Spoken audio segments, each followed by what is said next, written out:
It is obvious that we can distinguish different models by looking them from the outside. But can we distinguish them from the inside, finding a discriminating formula?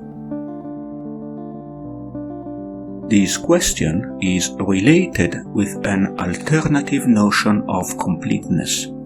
A theory is complete when the truth values of sentences are always the same in every model.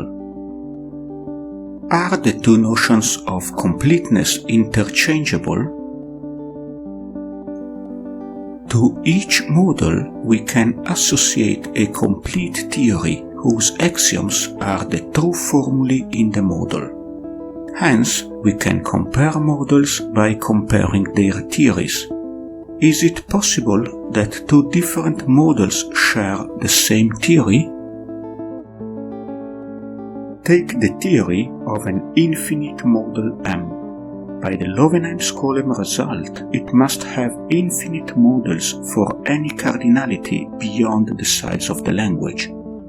Take one of these bigger models. It must satisfy the theory, so every formula is already decided. Hence, these models cannot be distinguished, but they are still different.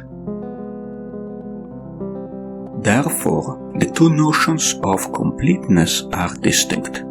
Of course, in a non-complete theory, in the second meaning, we may find formulae to distinguish specific models, like in the slide. This shows that the complexity of the proof of completeness is unavoidable. To prove completeness in the first meaning, we have to construct a canonical model which is complete in the second sense, in fact, adding information.